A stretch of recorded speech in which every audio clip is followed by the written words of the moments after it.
And the outcome was that Colorado defeated Texas for control of New Mexico, and the Union prevailed. Otherwise, the Confederates wanted to push all the way to the Pacific Ocean and open up ports, and it would have made them much harder to defeat. If you saw the Lincoln movie, the end of the Confederacy is when they lose their last seaport. Imagine if they'd had seaports on the Pacific Ocean. That was their goal. And it was the Colorado miners, industrial workers, right, who did that. And therefore, we have to, thank the industrial workers of Colorado. Now, since I see Carol Brulé, a famous person from the Bay Area, we have to say something nice about California, too. And the big thing there with this was you have to know that Brigham Young and Utah wanted to secede and did secede. They seceded. No doubt about it. The Confederacy was one thing, and the kingdom of God on earth was another, and that was this place in Utah, right, where they had polygamy, right? Lots of it. And still do. And Romney, right? We never found out the truth about Romney, right? What terrible secret was Anne Romney hiding, right, when she got so angry? It was a group of regiments from California who came and took over Utah. And they all thought, oh, it's not right for us to be way out here in the middle of nowhere. We want to be in the east. We want to fight at Gettysburg and the wilderness and Cold Harbor. But in reality, the control of Utah was the control of North America, because you had a transcontinental telegraph that did function, that went to San Francisco. And you were soon going to have a transcontinental railroad. But it was those California regiments, and they were, interestingly, commanded by a guy called Connor, who was an Irishman, an Irish Catholic, of all things, came and essentially prevented Brigham Young from wrecking the United States. And Brigham Young, as I try to show, this is all from my book. What am I driving at? What I'm driving at is you should get yourself a copy of Bishop Romney. It's called Just Too Weird, Bishop Romney and the Mormon Takeover of America, Polygamy, Theocracy, and Subversion. That's my book from last year. That was my attempt to identify the greater evil. In spite of what I'm going to have to say about Obama, I think that Romney was actually the greater evil. So we dodged a bullet on that, but now we have problems of a different type. Okay, so now you can see we have lifted and shifted, and now Obama is the main issue. I was so appalled by the complacency of this conference here that I had to add polemics here, right? Tell Obama, hands off Syria, hands off Korea, hands off Medicare and Social Security. And that's all coming very soon. On Wednesday of this week, Obama will initiate his attack on Social Security, Medicare. For the first time ever, a Democratic president is doing a frontal attack on the two main pillars of the New Deal. Clinton did it in regard to welfare. This is not exactly the central point, right? Because everybody in the middle class thinks Medicare and Social Security are there for me. Obama has declared war on the U.S. middle class. That's what's coming. Now, that could lead to a breakup of the Democratic Party. Are we ready? Yeah. We better get ready. I don't think we're ready. I mean, it's great. Yeah, okay, you're not ready. We're happy, in some ways. On the other hand, my perspective, as I'll try to show, the Republican Party is supposed to collapse first, and then the Democrats split. If the Democrats collapse first, you're going to go under austerity dictatorship, what you would have had with Romney. The next Republican president who takes over the White House will be the last free election in the United States. And we can go through how they're going to do it. I got to move along now. Look, so here's the emergency, as you can see. Obama's ready to attack Social Security, right? It's going to be the chained CPI. We got to organize demonstrations of people, right? Unchain me, Barkey. Unchain me. Don't chain me, bro. The chained CPI is a way to gouge Social Security. Romney wanted to destroy Social Security with the Texas Chainsaw Massacre.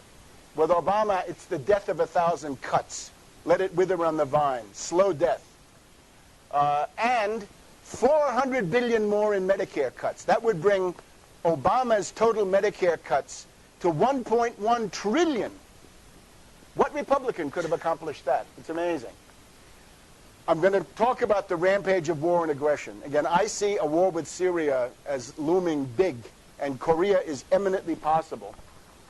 And then we've got what we all know, the drones, we've got Guantanamo Bay, we've got the NDAA that he can arrest anybody, he can kill anybody. I mean, when you put it together, this is a monstrous panorama.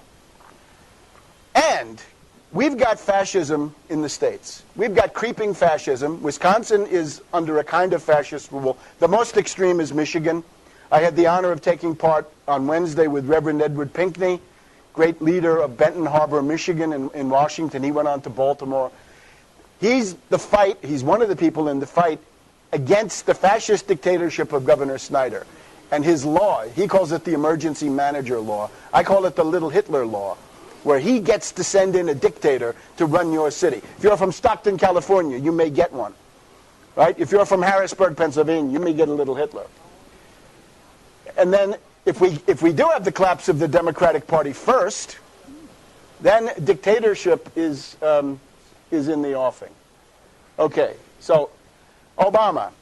Now again, compared to Romney, it's one thing, but now that he begins the attack, the wisdom of the Democratic Party is once you're reelected, you abandon your own base.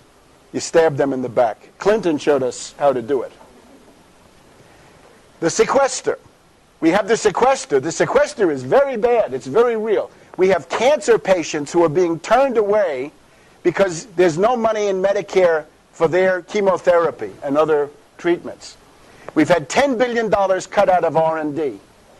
At the NIH, down the road from where I live, National Institutes of Health, they're saying that the support for research has been cut in such a way we're going to lose one generation of biomedical research because of these cuts. The airport towers are closing. Defense cuts, some people say good for defense cuts. Not this way. Those assembly lines are the only advanced part of the U.S. economy. You've got to reconvert them. You can't just shut them down, let them rot, and send those people home. Unemployment benefits have been cut by 10%.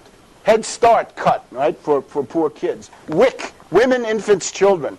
We could have hundreds of thousands of women, pregnant nursing mothers, turned away from the high-protein meals because of this, and the national parks and so forth. And the reason for this is Obama had a clear message, a clear method in the middle of 2011. Could say to the Republicans, sorry, the 14th Amendment says the public debt gets paid. The president has to take care that the laws be enforced. So therefore, we've got to have payment. Debt limits are illegal. Defaulting is unconstitutional. But he didn't do that because he wanted the cuts. So Obama embraced the Satan sandwich. And now we're all taking bites out of the Satan sandwich. Now, I have the honor of representing the very militant, I would say, United Front Against Austerity. And here we are in action. This is on the Mall in Washington the day before the inauguration. So here we have CNN, and they're broadcasting from their booth down there. And the very aggressive UFAA. You can see we got ourselves into the picture. And I hope you can read what it says. Wall Street sales tax. 1% Wall Street sales tax. This went on for hours. For hours. They had Cyndi Lauper, and we had that in the picture of her. I have many more pictures. You can see some of these on my website, tarpley.net.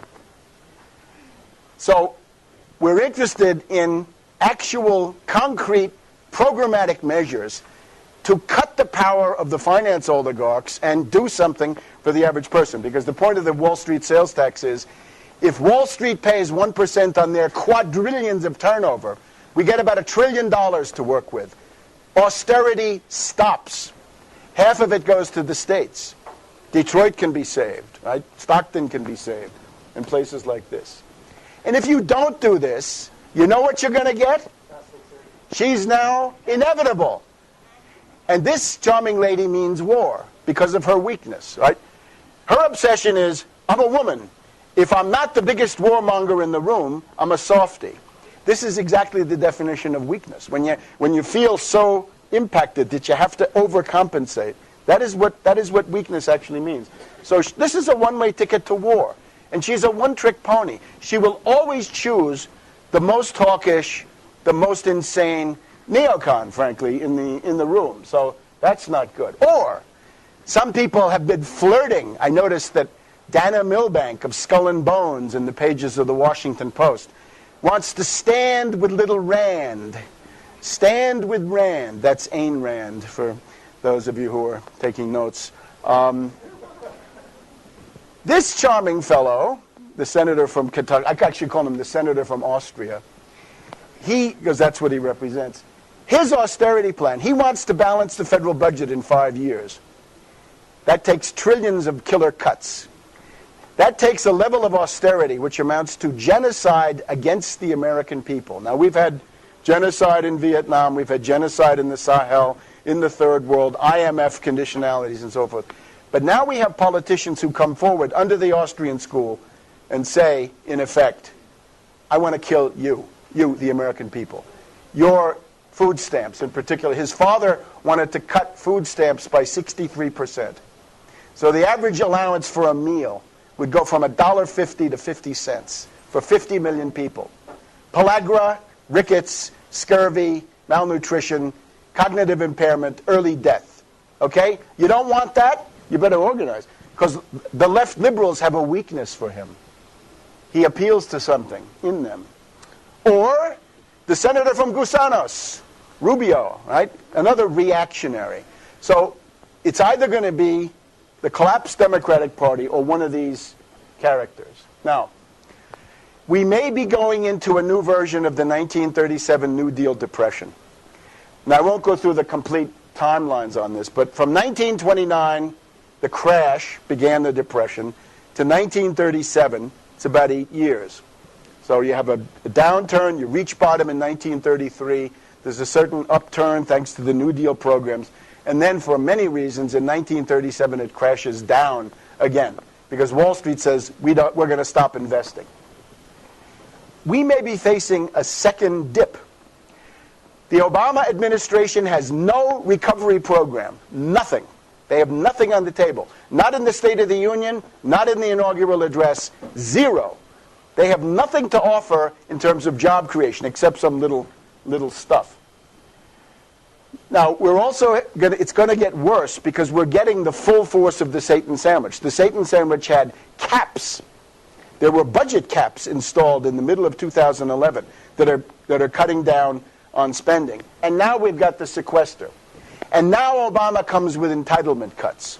All of this indicates to me that the world depression is going to get worse.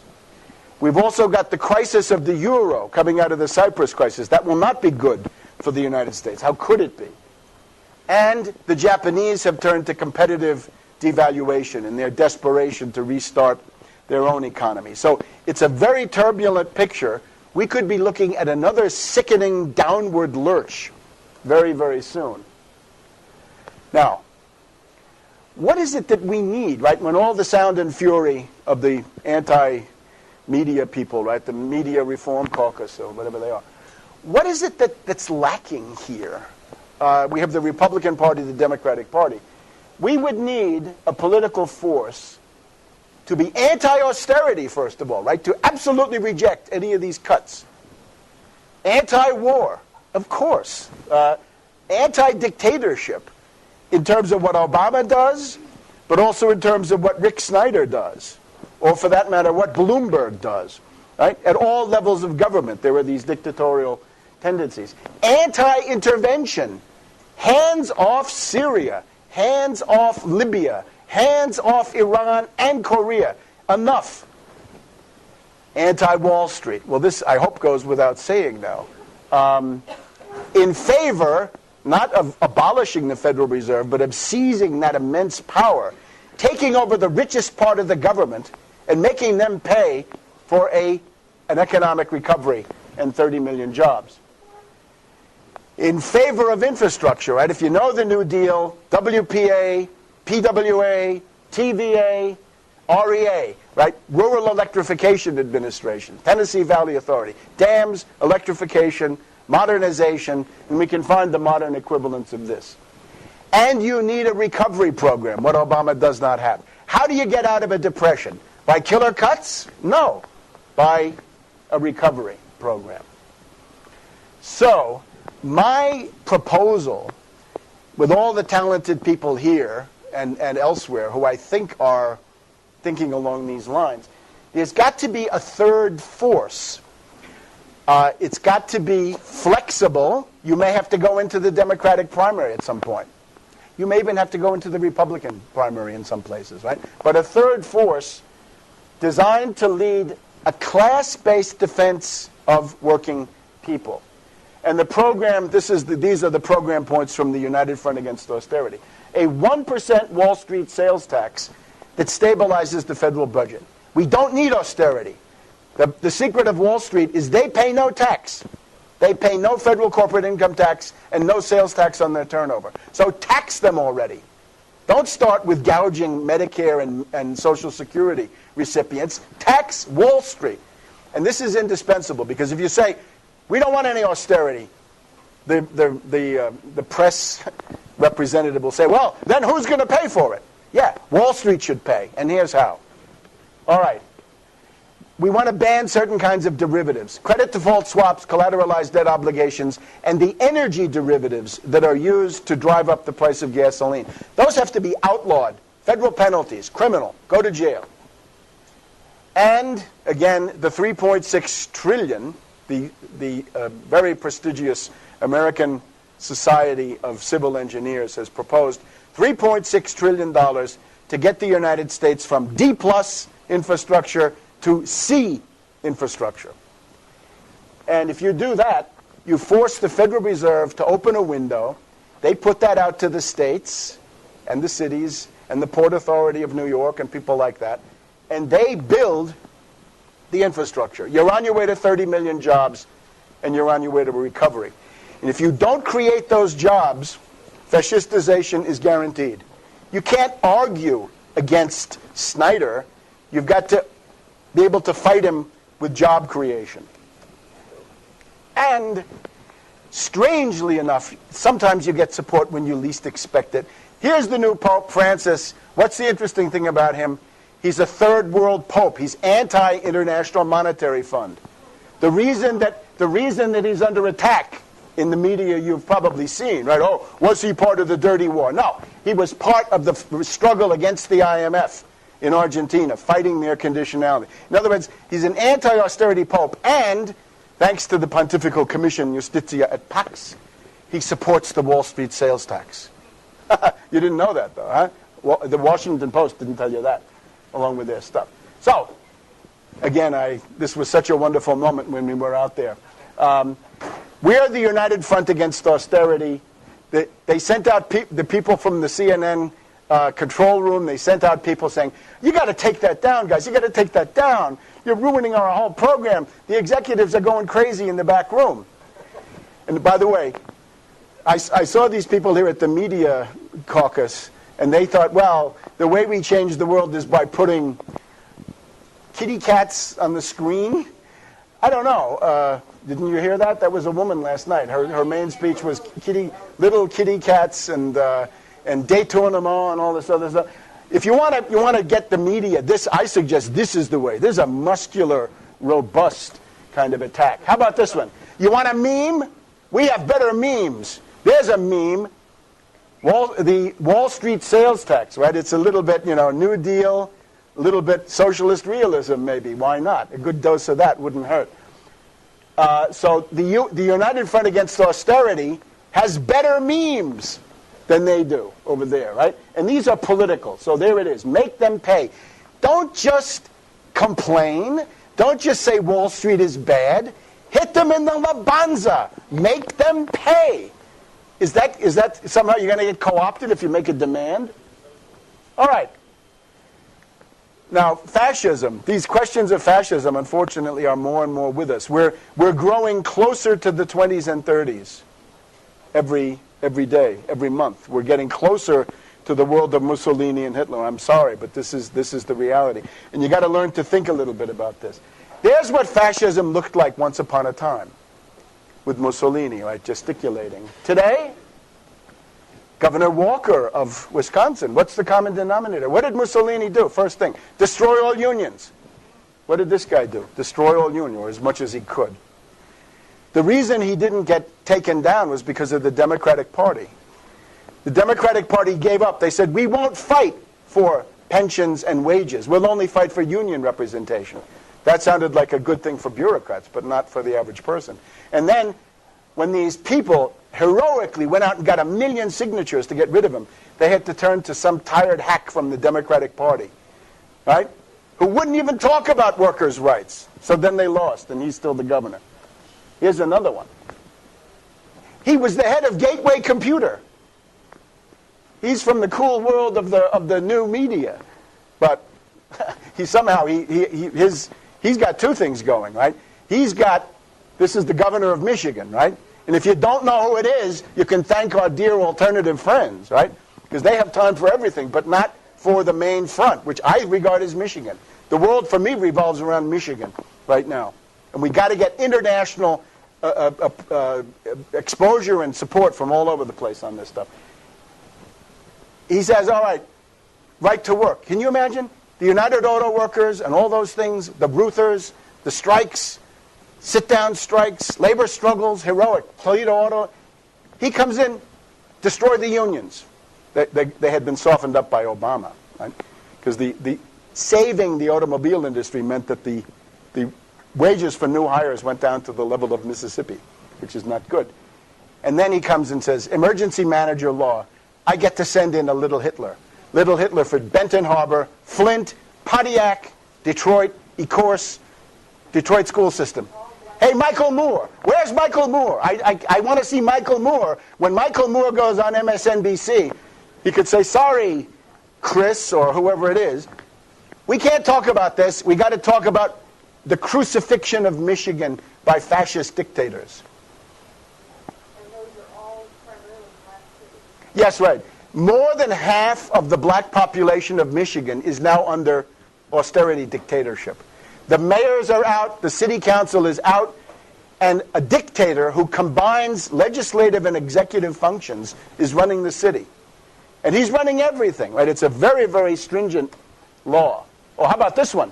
Governor Christie. Oh, Obama wanted to rehabilitate Christie as part of his own re-election campaign. Is there some resemblance here? And if you don't know the guy on the right, that's Hermann Göring, the head of the Luftwaffe, the Reichsmarschall, number 2 of the Nazi hierarchy. I always call Christie the Garden State answer to Hermann Göring. And the sad fact now is Obama, that everybody, some people thought anyway, would be the Messiah and the Savior. If you compare him to the three, at least positive figures that we have in recent history in the United States, you will see that if Franklin D. Roosevelt, if his signature achievement was the Social Security Act of 1935, among many others, Obama is now openly attacking the Social Security Act of 1935, more than Clinton. Kennedy, what's his big thing? The space program. Space program died under Obama. Sorry. It's gone, right? It's being shipped out and privatized. And Johnson, right? Johnson, of course, is a tragically flawed figure. But Medicare has, I think, redeemed Johnson in the sense that he probably saved more lives that way than he killed elsewhere. Horrible as that calculus is. But Medicare, so Obama's attacking that. So Obama's not the new version of that. Obama is the anti-Roosevelt, anti-Kennedy, anti-LBJ. And what are you waiting for? Again, my call to our distinguished colleagues. You're going to take the gloves off? You're going to fight ever? Because the calculation in the Democratic Party is that the Democratic Party left wing will never fight. Never. Never, ever. And they can scorn them, dump them, doesn't matter. The only salvation we might have would be the return of Monica Lewinsky. Because in case you don't know, Bill Clinton wanted to do more or less what Obama's going to announce next week. He had a deal, an under-the-table deal with Newt Gingrich. And the only thing that stopped it was this charming Monica Lewinsky. Because the way it worked was, of course, once the impeachment started, Clinton, the new Democrats, right, the wonderful Democratic Leadership Council people, ran for the hills. So the New Deal Democrats, such as they are, they wanted to stand and fight around Clinton. But of course, if he started attacking Social Security and Medicare, then he'd lose the New Democrats. So he was stopped. It's a book called The Pact. The Pact. So we are now at the point where our situation is so desperate, we have to hope either that the Republicans in the House will stop it, or that a new Lewinsky will emerge in some form, right? Whatever it is. Mutatis mutandis, meaning changing what has to be changed. Now, the problem that we saw here is that the left liberals, the progressives as they call themselves, they suffer from poor leadership, disorganization, lack of program, and yes, corruption. And I mean corruption around money, that they are venal. They want money. It's not good. What model might we follow? This is important, I think. What are examples worldwide, recently, of anti-banker, anti-establishment politics? Well, you have Occupy Wall Street.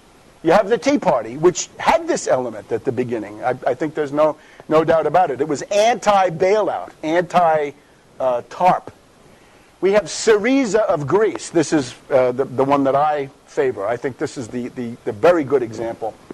And then you have Beppe Grillo of Italy, right? The five-star movement that just won 25% in the Italian elections. A very bad model, as I'll try to show you.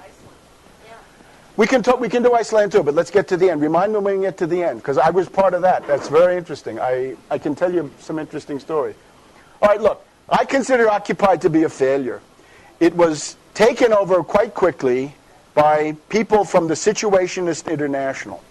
Situationist International was created by NATO against General de Gaulle of France, Vanagam and de Boer, if you know these people. Some people do know the Situationists. I had to fight them in Europe 40 years ago.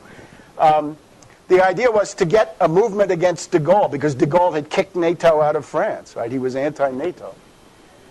Case officer is this anthropologist, David Graeber. The notion of no demands is certifiable insanity. I'll go with Frederick Douglass any day of the week when he said, power concedes nothing without a demand. Don't tell me you're going to get co-opted.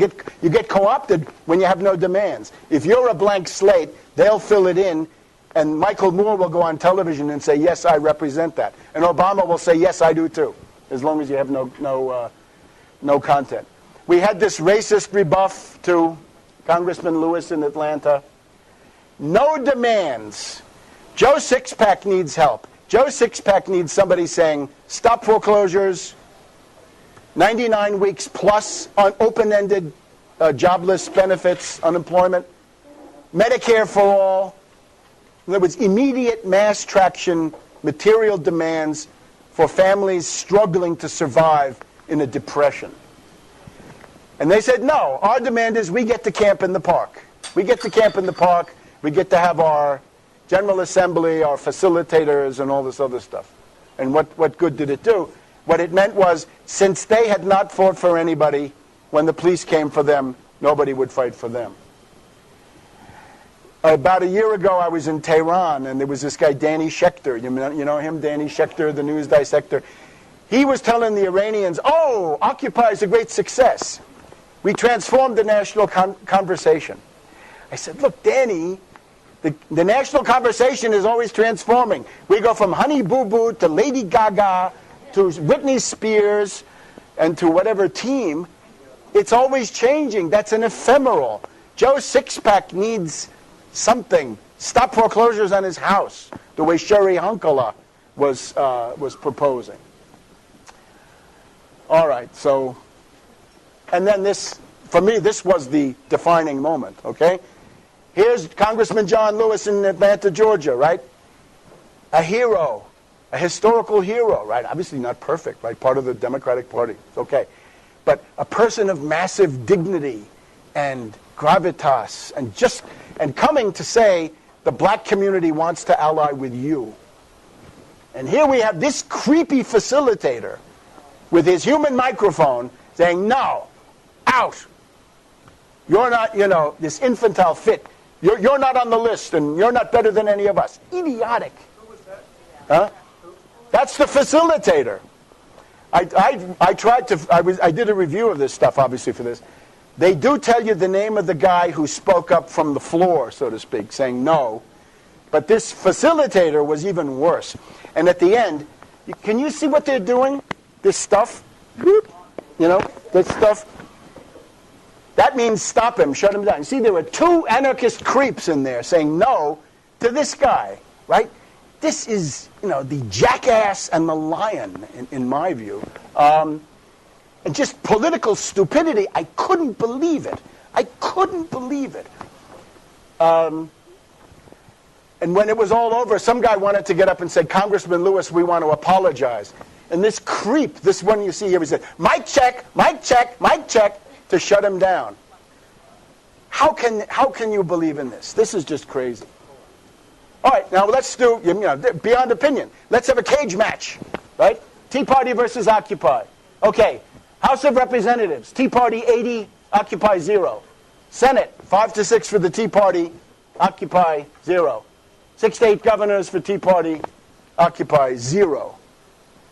If it's not about political power, what's it about?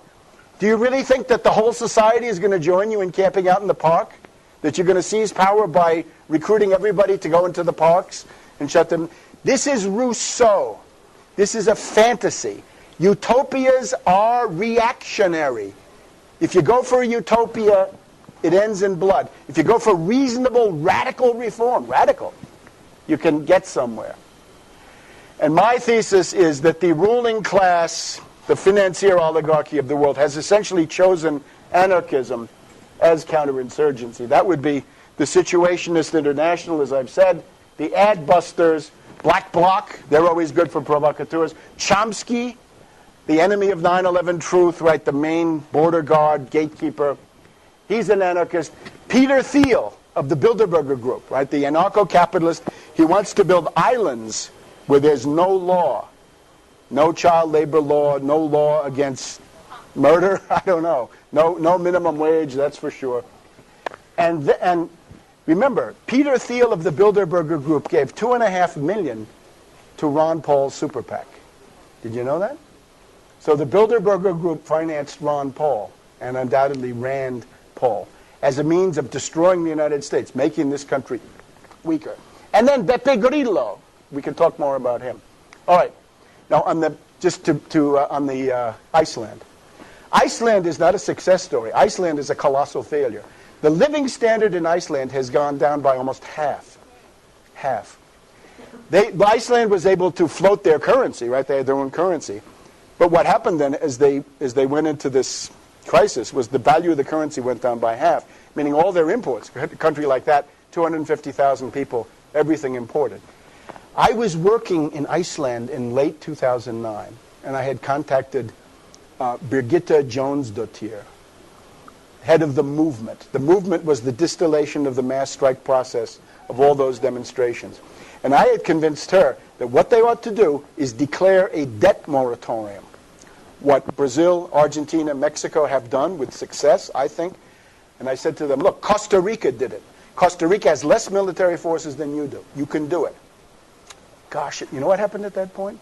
Julian Assange blew into town, and he came to Birgitta Jónsdóttir, and he, more or less, as far as I can see, said to her, you know, that debt moratorium, that's not radical at all. Why don't you come join my document dump with documents selected by the CIA to smash all these different CIA targets. In other words, what can I say? I felt the hand of Soros coming in, because a debt moratorium for Iceland would have spread. Greece needs a debt moratorium. Cyprus, that's what they need. If it goes to Slovenia, Malta, some other place, you need a debt moratorium. You got to freeze payments on foreign debt. That would have saved them, because remember, they've never fundamentally solved this issue with the foreign banks. And the prime minister is still the same socialist woman as at the beginning. In other words, if you follow Europe at all, right, you'd see that the Socialist International, the socialist parties, be it Zapatero in Spain or Papandreou in Greece or Socrates in Portugal, those guys are the austerity enforcers. Bersani in Italy today. They never got rid of her. They could never get to the government to change fundamentally the things. So they vote it down. They vote down the payments to the banks. But this prime minister is always scheming, how can we pay in spite of everything? And she always says, we got to join Europe. We got to join Europe. That means we have to pay. We have to do what the European Central Bank wants. So again, the role... They jailed their own regulators and they stopped all payments to foreign banks. Yes and no, but they didn't pay what these British and Dutch banks wanted, but they never stopped other foreign debt payments. It was limited to those. And then as a result, because they didn't follow through, the currency went down by half. So that if you think the living standard shrinking by half, if that can be presented as any kind of a success, a lot of guys go to jail. That's great. But if the living standard goes down by half, that's heavy stuff. So I would say the people who tell you that Iceland is a success story is Keynesians. People like Krugman will say, yes, that's what should happen. Right? You've got to devalue the currency, and then it all takes care of itself. And it doesn't, because you lose your living standard. All right, look. The one that I'm touting here today, and constantly, is Syriza of Greece. This is serious. This is for fighters, right? This is for people who've learned the lessons. Notice what they're based on is all the things that Occupy told you you shouldn't have and you don't need, right? Let's start with program. One of the principles of Syriza is program means a program for survival. It does not mean the dream of an ideal society. Not imagination should take power, no. But that you provide the necessities for the middle class, working people, and the poor to survive and to recover. It's a very different mindset. So what do they say? They have basically a 5-point program. I think this is wonderful. No austerity, right? Very clear. No austerity. No to Obama, no to all these other people. Roll back the cuts. Anything that's been cut, restore it. If people have been fired, rehire them. Roll back your anti-worker, anti-union measures, right? The stuff we've seen in Wisconsin or Michigan or elsewhere. Social and economic democracy, okay? Inclusion. Then jail felon bankers. Yes, indeed. Jail bankers, right? Lots of them. And a debt freeze, a debt moratorium. That's the program. All in the euro. Why leave the euro? You don't want to leave the euro. You want to do all that in the euro and force the euro to come to you. Secondly, organization. I think this is really interesting. Syriza, in order to exist, they had to unite 12 parties, organizations, and groups. Now, there we could really learn something, right? The U.S., left protest, what can we call it? Left of the Democratic Party, is fragmented to a fairly well, right? But these people said, look, we have to weld this stuff into a striking force. And they did it. 12 components, right? Okay, now leadership. As they said, it was, first of all, you have to have leadership, right? You have to have people who take themselves seriously as leaders. Don't pretend you're not a leader. There are leaders, right? Whether you admit it or not, there are going to be leaders. Occupy had leaders. They just, they did it all from behind the scenes, pretty much. In this case, they said, look, we have a bunch of discredited, corrupt, compromised leaders who have given us nothing but failure after failure. I suggest this would apply to our distinguished colleagues across town, right? This is not exactly a heroic record. Strategy is simply this. Try to gain some power. Yes. Power. Not to act out your rage, but to seize some power. And above all, don't join a pro-austerity coalition, because once Syriza began getting 20% of the votes, they were told, you got to be responsible. You got to join an austerity coalition. And they said, no, we will not join any coalition that has anything to do with austerity, from the IMF, the European Central Bank, the European Union, the so-called Troika. And look what they did. 2009, 4.6% an election. May 2012, 17%. And now June of last year, second election of that year, 27%. They are the champions in Europe. So this succeeds. And now they're contending to take over the government. to take power. Wouldn't it be nice to think about this in our lifetime, right? Before it's all over?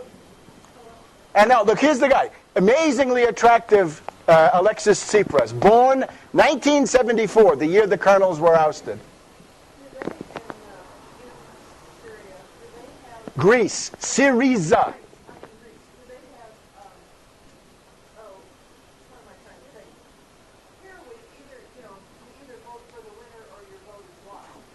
No, this is proportional. Proportional, but with a big bonus for whoever comes in first. And that's, right now, that's New Democracy. Italy has something similar. Whoever gets the most, even if it's one vote, gets an extra, 50 seats or whatever.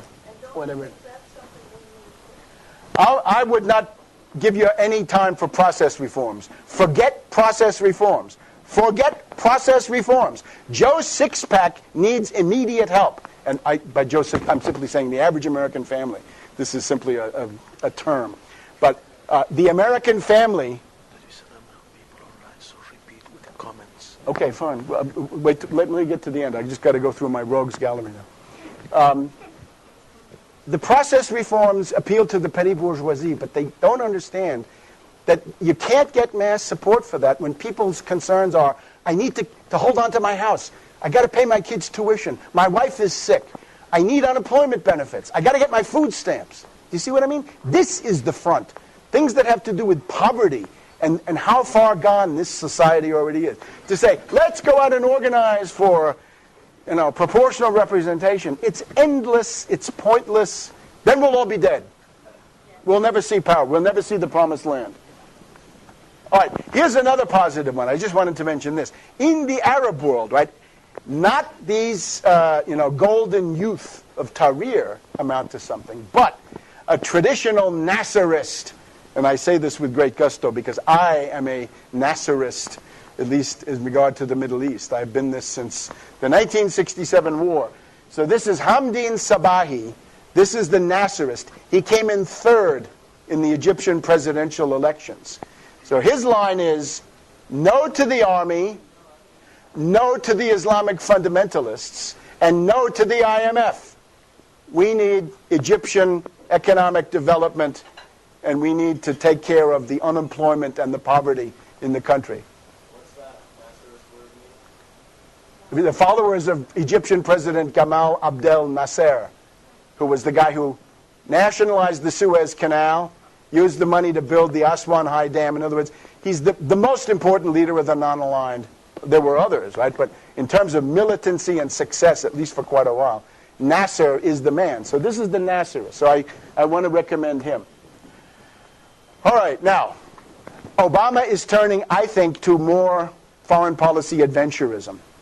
And we're dealing once again here with a pro-war left. No way around it. Warmongers for Obama. Left warmongers. Pacifists turned warmongers. I'm sorry, this is a terrible situation. The people involved, Cass Sunstein and Samantha Power, both in the Obama White House. Cass Sunstein was the guy who he introduced WikiLeaks to the American public through the Washington Post. Brave new wiki world, writes Cass. Samantha Power ran the coup in Egypt. She was on the phone to the Egyptian general saying, get Mubarak out now, or you'll be cut off. So this is, Obama is destabilization under a certain amount of left cover. Now, Libya. Why attack Libya? Well, because Gaddafi deals with these people that are on the CIA hit list. He deals with Berlusconi, you see him, and Putin, for the benefit of Libya. Remember, Libya had the highest position of any African country on the UN Human Development List. Better education, better health care, better standard of living. From the poorest to the richest in Africa in one generation. So you don't like Gaddafi, fine. But deal with those figures. Deal with that reality. And the Great Man-Made River. This was one of the biggest development projects in the world. It's about $30 billion to take the water from the underground aquifers of the Sahara and bring it to Tripoli and these other cities. For a while, Libya was making the biggest steel tubes in the world. Germany and Japan could not make the steel tubes that Gaddafi could make. And you can see this huge trench. You see the thing scooping it, and they're going to put the pipes in there. So the U.S., the British, the French decided, no, we had enough of that. Let's get some crazies in there. Let's get some jihadis.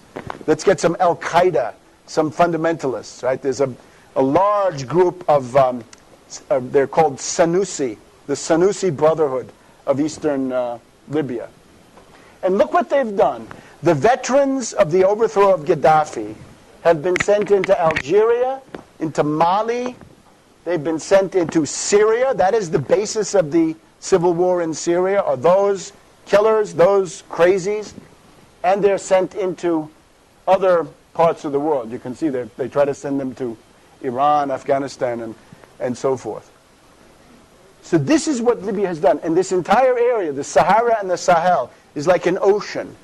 Libya was, under Gaddafi, like it or not, this was a factor of stability, of a certain degree of economic prosperity. It's all gone. And now you look, Mali descending into chaos, French invasion, an attempt to attack Algeria, because Algeria wants to remain an independent country. And then Syria. By the way, Joe wanted me to stress, I know this stuff because I've been there. I was in Libya in June, July of 2011. I was in Syria in November of 2011. Syria is one of the most likable places. Under the old regime, Assad, it was the most tolerant location in the Middle East. Sunni Muslims, Alawites, Shiites, Kurds, Druzes, and then Orthodox Christians, Greek Orthodox, Maronites under the Pope, Melkites also under the Pope, Greek liturgy, Syriacs, and on and on. And the wait staff in the hotel where I stayed had a representative of just about every one of those groups. And now this has to be destroyed, obviously, because the port of Tartus, you see it there in the Mediterranean, is a Russian naval base, and because this is strategic. It's an ally of Iran. Now, I want to warn you, I think we're close to an attack. And I'll maybe just say a word about this in a second. So, the same crazies, right? You want to build civilization with that? This is chaos. You wouldn't want that here. Don't inflict that on somebody.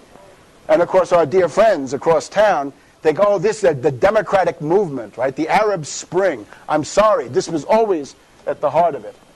And things have gotten worse under our new Secretary of State. We should take note. This is somebody from Skull and Bones. You remember Skull and Bones? They helped bring you Hitler. They helped bring you the Vietnam War. They brought you Bush the Elder, Bush the Younger. This is now somebody from the same tradition, a Freemasonic death cult. And once you get these people, you don't have to wait long until things get worse. And that, I think, is what is happening. Now, here's from the Washington Post of last Wednesday. You see those orange areas? Those are buffer zones. They want to carve out buffer zones on Syrian territory. I'm sorry I don't have my laser pointer. Does somebody have a laser pointer? I'd show you. Those are buffer zones. The buffer zone presupposes a no-fly zone. The no-fly zone presupposes a comprehensive bombing attack on Syria. I think this is close. Because what they'll try to do is they'll set up these buffer zones. You can see along the border with Lebanon, Jordan, and along the border with Jordan and Iraq.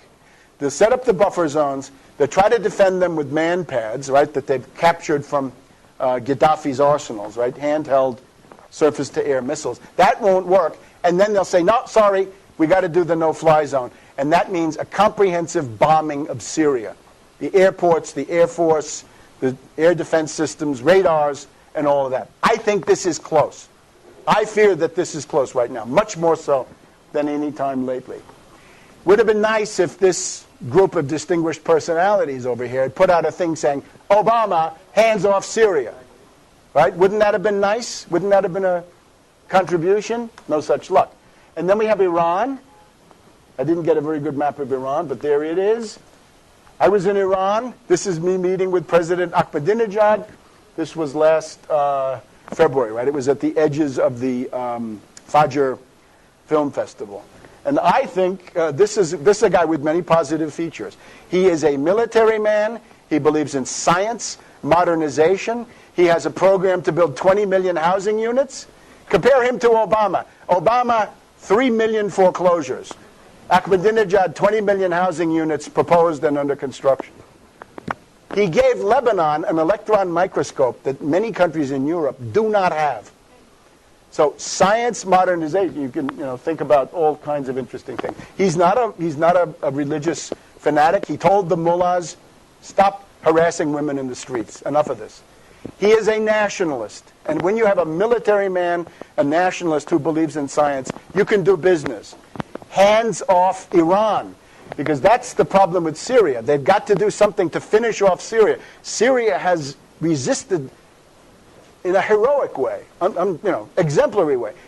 If they want to attack Iran, they've got to finish off Syria first and isolate Hezbollah in Lebanon.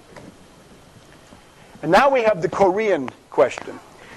Typically, the U.S. stirs Korea through provocations, right?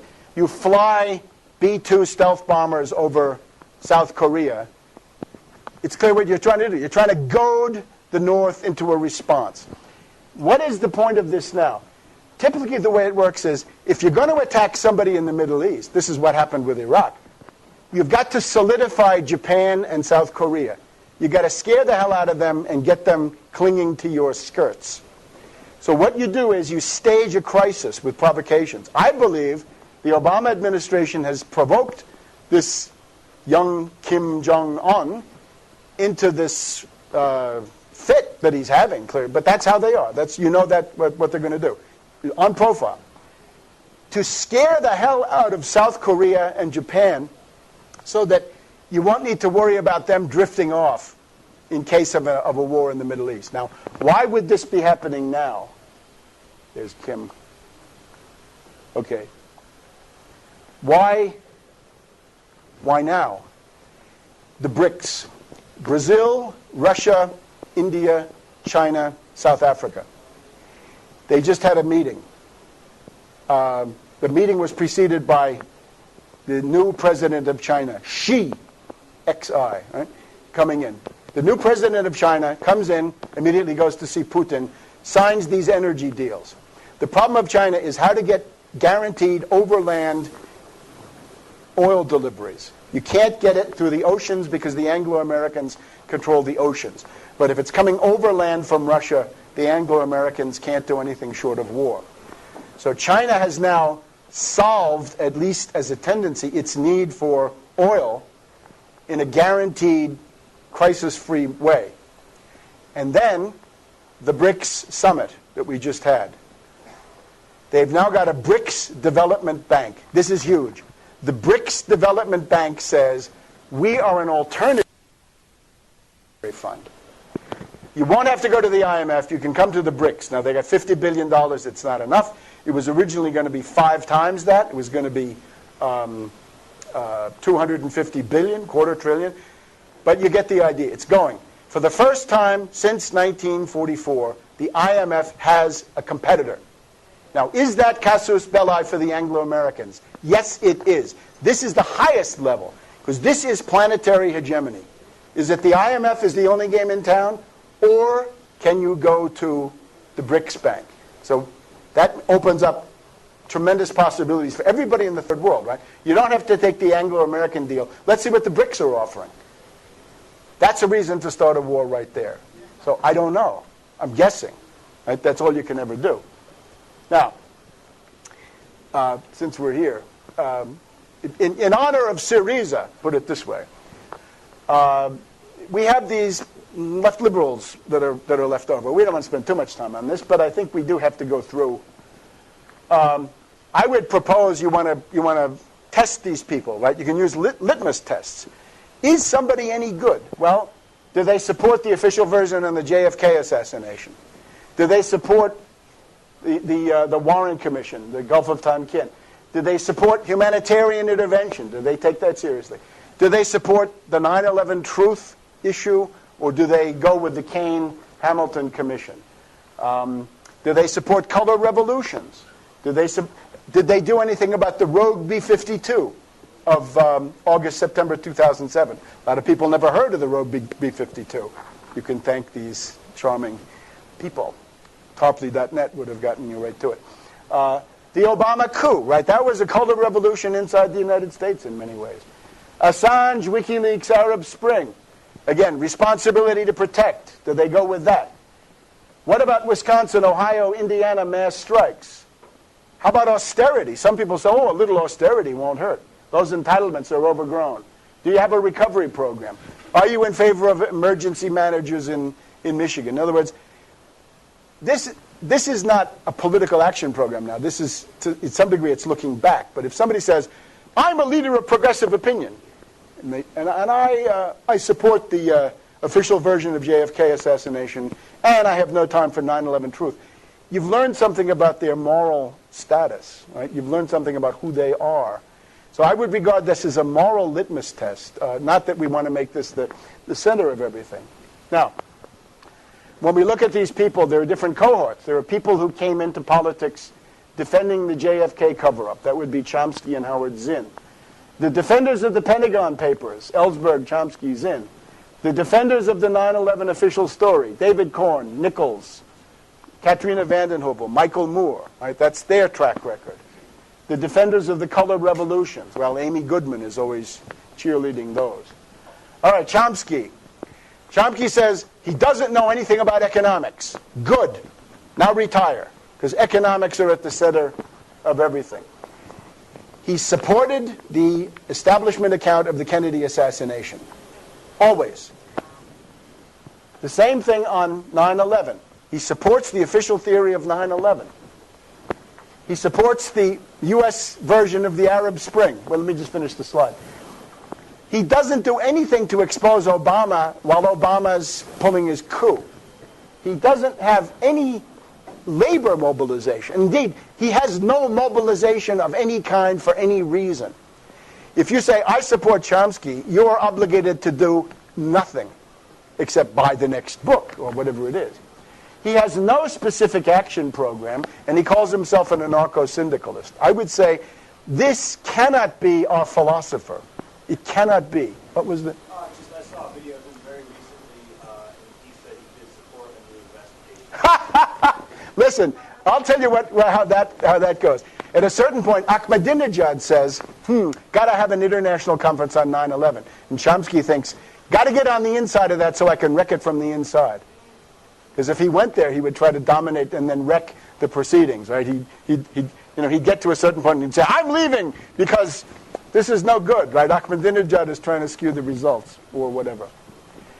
Grillo. Now, if you don't know about Grillo, you have to look on my website because I don't have enough time, right? Grillo is the great alternative. He wants to bust every union. No more unions, cut all the pensions, no birthright citizenship for foreigners, right? If you're a Somalian and you have a kid in Italy, no Italian citizenship. It's very much like the issue here. And degrowth. Zero growth is not enough. We got to have degrowth, décroissance, décrescita. That's known as atrophy. Atrophy is the prelude to death. This is what he wants. And I have to denounce here, his controller, the most powerful man in Italian politics right now is Casaleggio. That's the guy behind Grillo from the Aspen Institute, which means Bilderberg, and he's also he's got a guy from the Harvard Business Review Italian edition. So what I'm trying to point out simply with this is there is controlled opposition. Yes, controlled opposition is abroad in the world.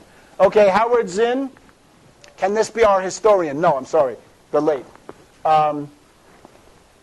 As long as it's a rebellion or an insurrection, it's good. But as soon as it's a government, it's bad. The Bolsheviks are good until they take power, then they become bad. I would submit very briefly, this is Rousseau. His quarrel is with civilization itself. He just doesn't like civilization and its discontents. And I know the discontents, but I still think and that's implicit in this Arab Spring, civilization is better than the alternative. And he's on record, I don't care what the truth of 9/11 is. Okay. Chomsky and Zinn are fervent supporters of Gene Sharp. You know who this is? This is the great theoretician of the color revolutions. He writes books. Albert Einstein Institute, Cambridge, Massachusetts. Art Poor reads it from Belgrade to Kiev to Tiflis to you name it. This is the color revolution guru. And he was attacked for doing the work of the State Department, right? For promoting regime change. And they come out and say, oh no, that's completely unfair. He's just an intellectual. All right. Now we have Michael Moore, a determined enemy of 9/11 truth. Boy, he was a determined one. I want to see him trying to defend Michigan, since he's always telling us about Michigan. Where is it? He, in May 2011, put out the line, Assad, it's over. So he's on the destabilization bandwagon, supporting NATO death squads attacking Syria. He's reported to be worth $50 million. He may be the richest on our list, although others are gaining. At one point, it's reported, this is a right-wing blog, says that he owned 2,000 shares of Boeing and 2,000 shares of Halliburton, which I think by his lights would be a contradiction. And then, of course, we have Amy Goodman, the étoile of the event here. She comes out as a key supporter of the Bush theory of terrorism, right? The 9/11 myth could hardly have existed without her. And this has gone on now for a dozen years. However, interesting, October 2011, it turns out that the Libyan rebels are racists and they're killing large numbers of black Africans in Benghazi, Tobruk, Derna. She covers up the story. You can find the references to that. She's in favor of regime change in Egypt, Libya, Syria, just like the State Department, right? This is the sort of the left wing of these institutions. She's obviously against Assad. And the corruption is, if you ever talk to anybody from the Pacifica Network, they will bitterly say that she sucks in so much of the money of the Pacifica Network that not much is left for others. Right? In other words, the alternative media universe, it would be nice to see a pie chart. The alternative media funding universe, and then a big slice. How much goes to Amy Goodman and her privatized Democracy Now? Radical chic. Now we have the limousine liberal. We've gone from limousine liberal to Learjet liberal. Katrina vanden Heuvel. I just saw her on TV. She was on Fareed Zakaria, GPS. She's a member of the Council on Foreign Relations. And her father was William vanden Heuvel, also a current member of the Council on Foreign Relations. He was the personal secretary to Wild Bill Donovan, the founder of the OSS and the CIA.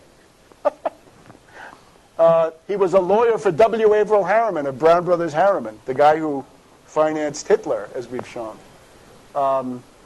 Well, this is the leading magazine of this area. Medea Benjamin, of course, very spirited person, but look at her. For Afghanistan, her position seems to come down to anti-war but pro-occupation. In other words, the inestimable benefits of occupation should be secured without war. That's exactly what you cannot do. She took the lead in attacking Gaddafi with a publicity stunt. She went to the Libyan embassy and destroyed a picture of Gaddafi. And then a couple of months later, she did a die-in at the Syrian embassy here, Washington. And for her, anybody who gets killed in Syria has been killed by Assad. Wait a minute, what about those death squads we saw? Sent in by Ambassador Ford and indeed Ambassador Stevens and the State Department. Oh no, those are democratic forces. And this Pussy Riot, right? This is another scandal. Pussy Riot are national Bolsheviks. They're racists. They say, get those people, those Southerners, right? Get those Chechenians and Georgians and other people out of here, right? They have very, very ugly anti-immigrant posture. Wait, Pussy Riot and Nat Bowles are the same? Huh? Pussy Riot and Nat Bowles? I think it's the same. I don't think organizationally it may not be quite the same, but it's the basic idea of this, built-in racism. Now, to get back to Assange, I can see this is also an article of faith here, right? That you have to worship at the shrine of Assange. The Pentagon Papers are a model. What did the Pentagon Papers do? Pentagon Papers of 1971 were carefully chosen by Leslie Gelb, by Morton Halperin, and then by Ellsberg. What did they accomplish? To whitewash the CIA, to whitewash CIA drug running, to demonize the Army, of course, easy to do, and not a word about the Kennedy assassination. So here's a big document dump, and the main covert operation of the age, there's nothing about it. So here, what do we have this time? WikiLeaks document dump, late 2010. Nothing about 9/11. Nothing. But instead, let me ask you, did any leading U.S., British, or Israeli politician have their career destroyed by WikiLeaks? Not a one. Who did get their career destroyed? Well, Gaddafi. The people that are targeted, and my thesis is, the people that are targeted by WikiLeaks are the CIA hit list. Meaning, Ben Ali of Tunisia, Mubarak of Egypt, Gaddafi of Libya, Assad of Syria, Putin of Russia, big target, Berlusconi of Italy, Putin's friend, Rodriguez Kirchner of Argentina, Maliki of Iraq, that the U.S. wanted out, and Karzai of Afghanistan. So what are you doing there? Is that really so great? Some of us here, we go through the 9/11 treadmill for a while, right? If the establishment hates you and wants to suppress you, they don't put you on the cover of Time magazine, right? Have we seen Carol Brûlé on the cover of Time magazine? Not yet. So somehow, shouldn't this at least raise some questions about the authenticity of these figures? And of course, I would say this is a traditional CIA limited hangout. It's a kind of a political striptease, right? I'll show you some, but not a lot. And then the stuff that they care about, they don't show. We have some others now. We have Naomi Wolf. She's a great defender of Occupy Wall Street. She was practically the sex appeal advisor to Al Gore, right? She was brought in to recommend earth tones for Al Gore when he was running. She was an advisor to Bill Clinton on how to outreach to women. Maybe she taught him all too well.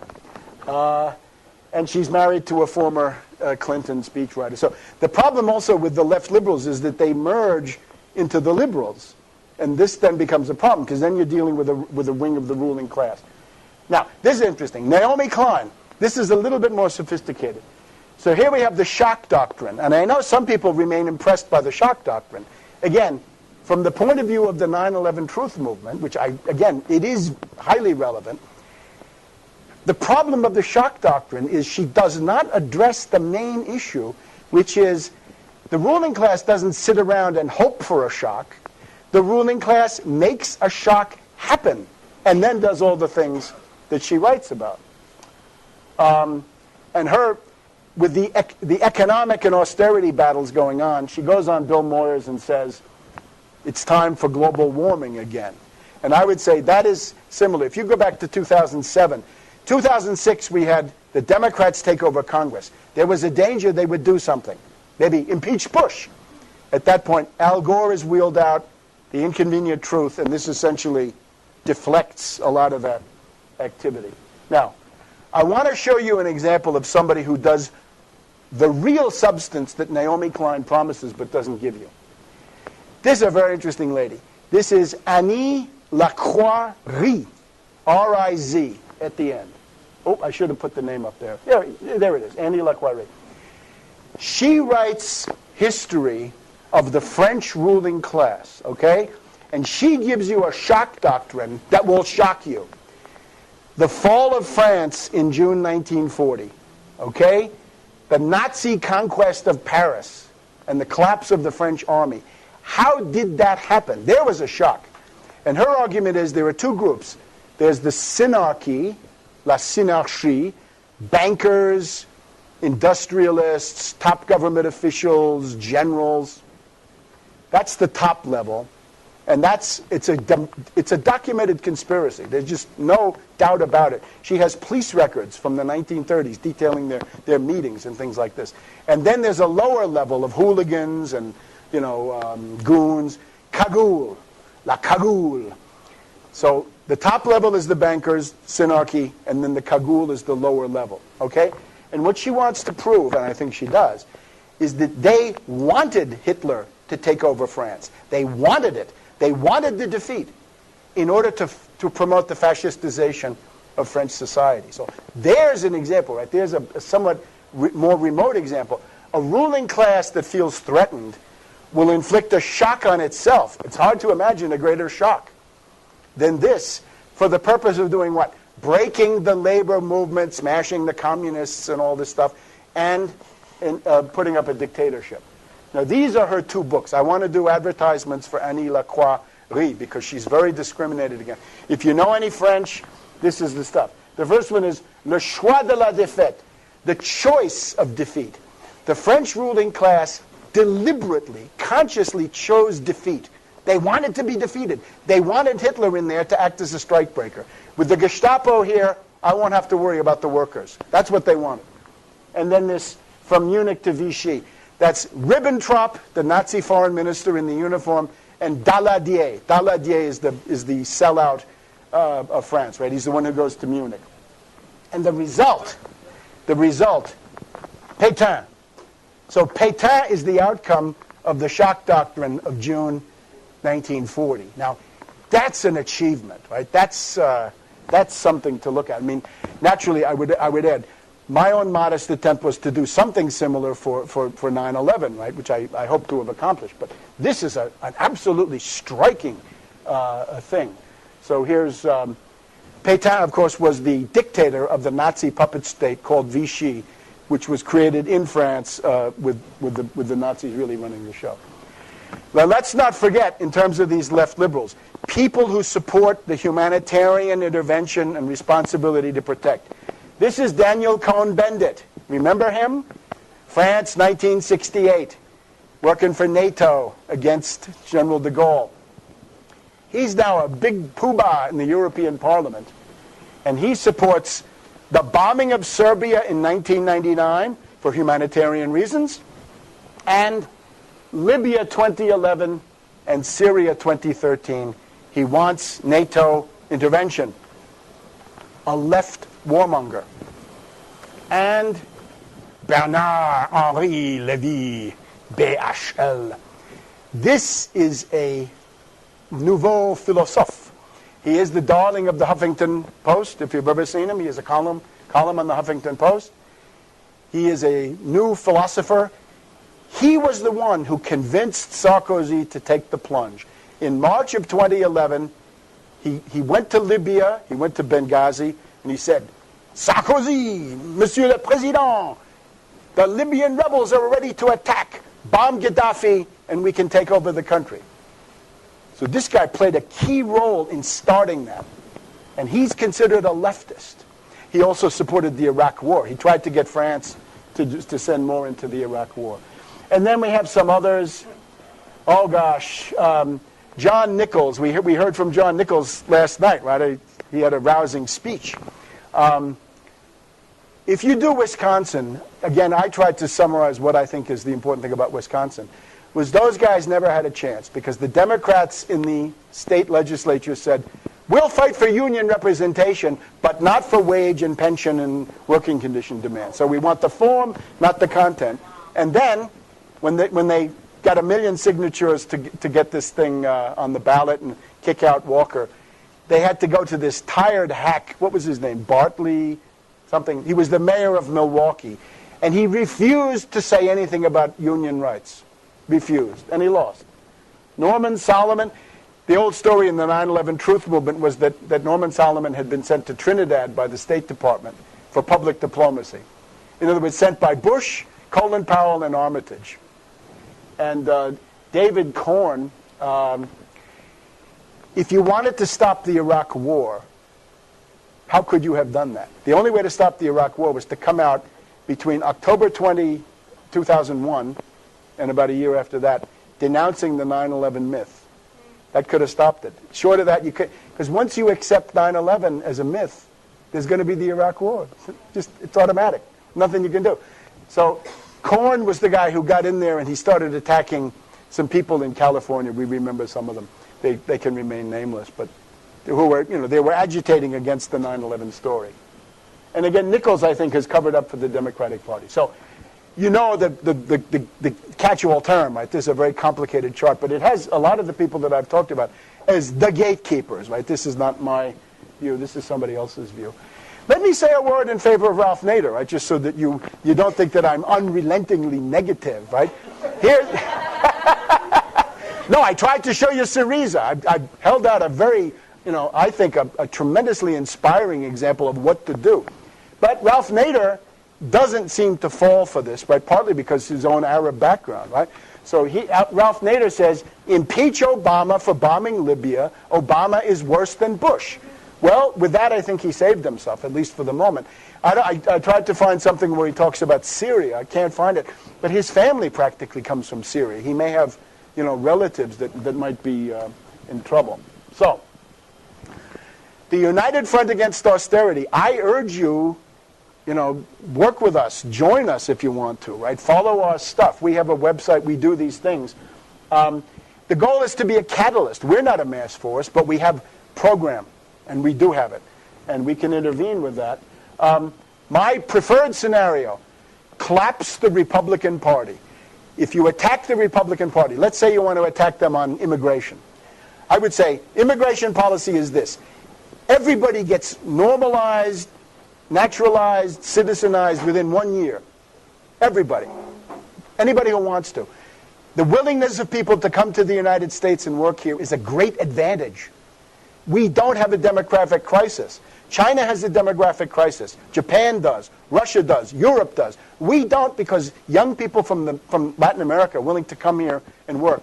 We should welcome them. We should say, you're our future. We want to get you naturalized. We want to begin delivering benefits. We want you to go to school. We want you to get a license, right? We want you to know the traffic laws. If you came into the Congress with something like that, you could nail the Republican Party and split them into two parts. Obama could destroy the Republican Party at any time, but he won't do it.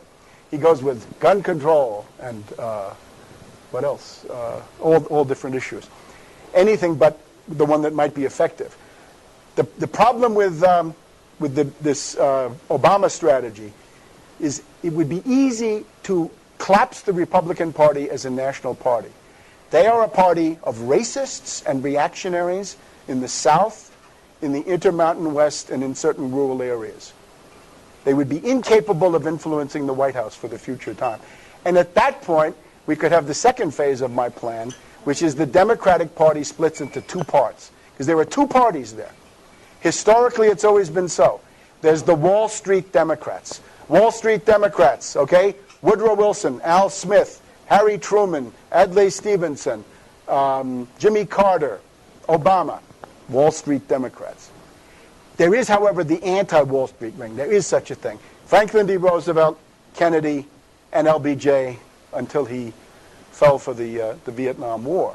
Today, and I'm not the only one, you can find stuff on Salon magazine where they point to the fact, I'm telling you more now than they have, but there's a Wall Street wing. Obama, Biden, Schumer, Durbin, that's Wall Street.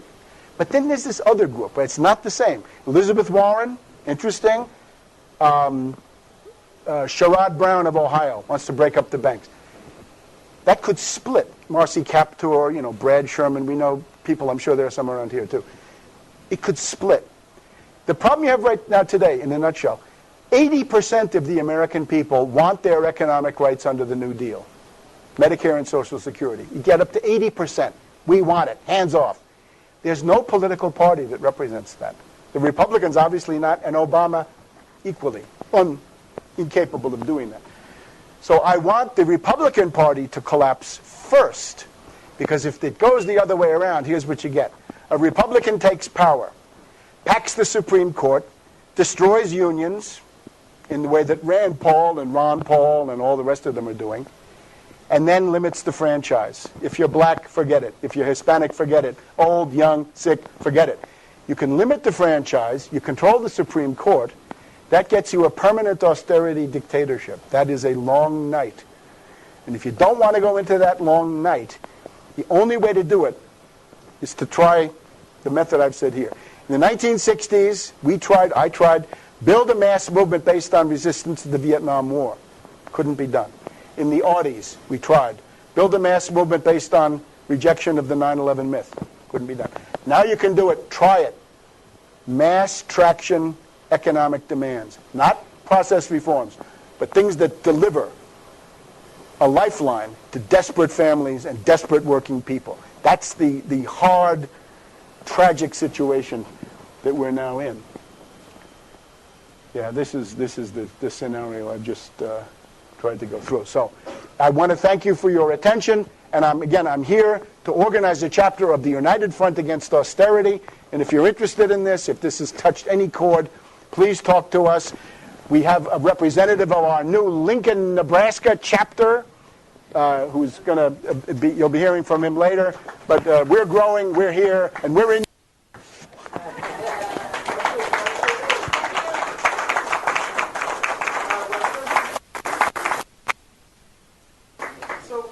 This is one of my things as I'm watching your presentation, and I've been showing documentaries, by the way, Thursdays, documentaries here. One of the challenges that I have is I work with a lot of different political groups with different political opinions and perspectives, and I think that if we're going to have an effective movement, we need to work on bridging the Tea Party or the Libertarians and the Greens, because there's a lot of crossover where people are being divided. And one of the concerns I kind of have with the way you present it is almost like a David Horowitz sort of. This is the have you seen David Horowitz? Oh yeah. He's got a website like with profile, and these people are part of the things. And a lot of the people that you know Howard Zinn and these different people, I actually have a lot of respect for. That doesn't mean I always agree with them. Like 9/11, I believe 9/11 was an inside job. I totally disagree with their perspective.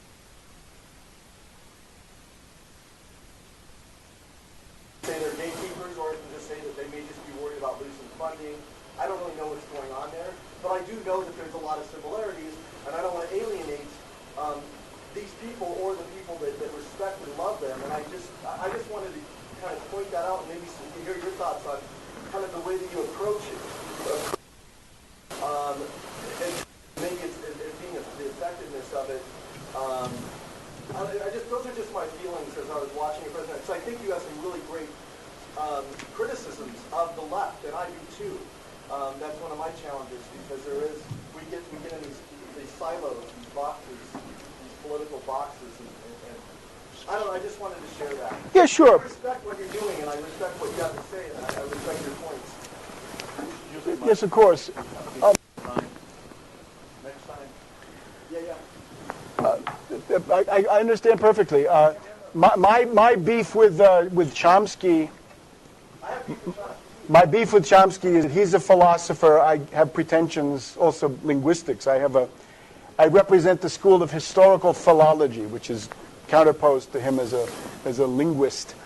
And then Zinn, I'm a historian mainly, and I think Zinn as a historian, this is just tragic. This is a level of poverty and distortion, which is just, it's unbelievable.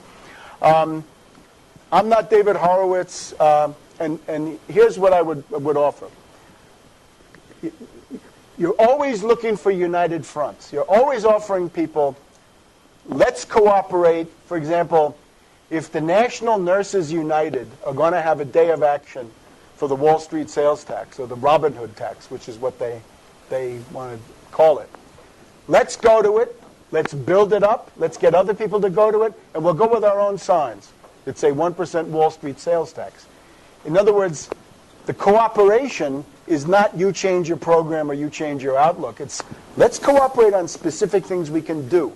And above all, where you want to cooperate, I find it's less, what can I say, less meaningful to cooperate with these figures who are really entrepreneurs, right? Because they are. In other words, these are persons who act as one-person cartels more. But then you get somebody like Reverend Pinckney in Benton Harbor, Michigan, and he's fighting. And you have to say, There's a real person. Or, again, Sherry Hunkela, that's the case that you know the best. I was looking one day and said, is anybody fighting to stop foreclosures? And here we have Sherry Hunkela, who's running for sheriff of Philadelphia. She wants to be sheriff of Philadelphia. And she says, elect me sheriff and foreclosures will stop because I will refuse to carry them out. It's a stroke of genius. And she's running as a candidate, right, out of this whole Occupy. Very few people had the brains to say, let's try to translate this into some sliver of power somewhere. But she did. So with these people, you get an immediate... All right, I'm sorry. Actually, Sherry ran for Occupy to the office. I know. And then she ran for vice president. Well, fine. But that was all to the good. Summer the Occupy started. Yeah, but anyway, I think this was exemplary. So you can't tell me that I object to Chomsky. I think his linguistics are bunk. I think Howard Zinn is not telling history. He's telling his own myth. He's got Rousseau on the brain. This won't end. And I think the stuff that I tell you about these people is factual, and a lot of people don't know that, right? They don't see the level of corruption, because if you go to that, it's very slick presentation, as we saw last night, right? The magic media moment, right? The magic media moment that we all have to celebrate, and the bombs are about to fall on Syria, and for sure the axe is coming down on the entitlements for the first time since 1935. In other words, I'm trying to argue, my thesis is this: these cannot be your leaders. You got to find somebody else. I personally don't have any leaders, and I don't oppose criticizing them. I just don't. I don't think we should do it in a wholesale. This guy's bad and this guy's good. Are you with us? Are you against us? Sort of approach. It's like there's a lot of stuff that Chomsky and Manufacturing Consent is a brilliant book. Chomsky Vermont. So it's like you can't just throw off the whole big. It's like you're either good or you're bad. Yeah, but I see this on all sides, on the left and the right. if there was a crucial, the JFK assassination defined a generation, and the 9/11 stuff, I'm afraid, then did again. And if you strike out on both of those, I can't see how you can be the intellectual leader of any movement if you're constantly failing in these tests of moral and intellectual courage. I just don't see it. And if they're afraid, I'm afraid too. So, that makes two of us, right? But you got to do this stuff. I'd like to make it. And you can't take counsel of your fears, and you're not going to live forever no matter what you do. So you might as well do something. Jason, I'd like to answer you a little bit. I'd like to You want to come and... We're helping out with the folks watching this all over the country. So if you use the microphone, you will really benefit them. It doesn't move, though, after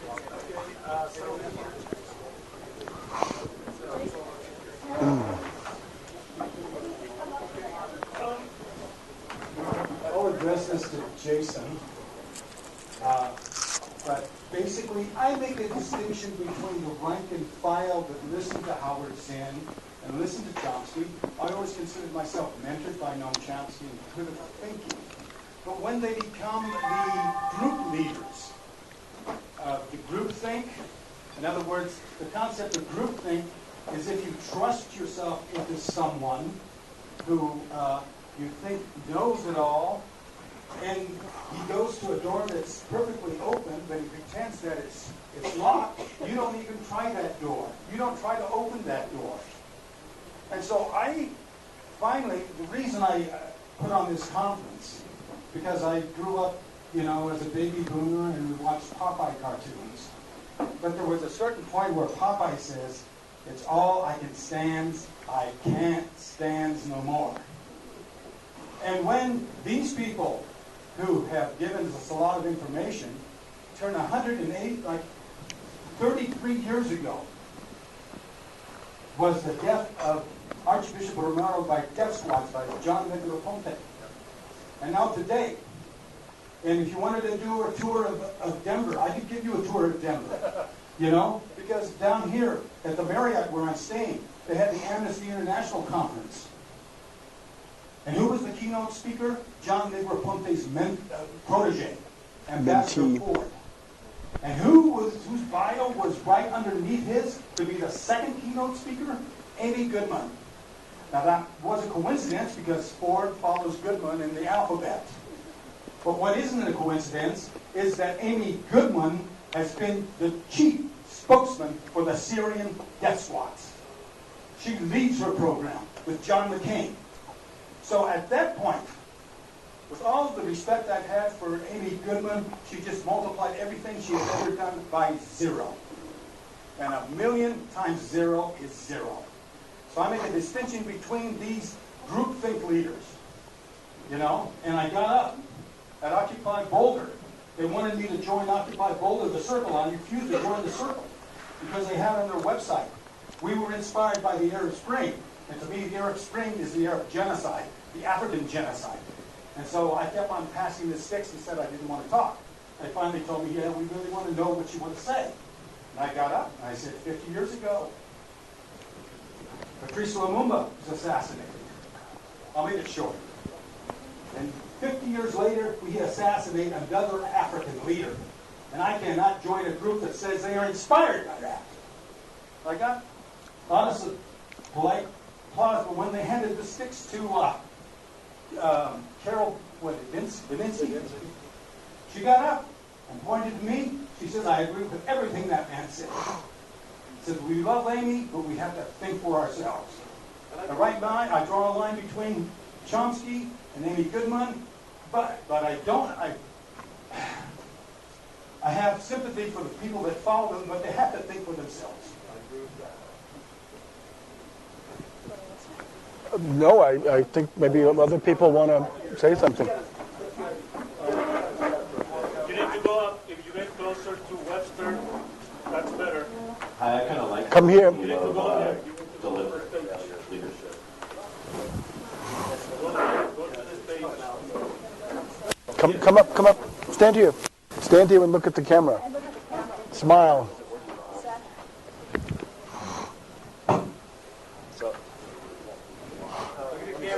Over here.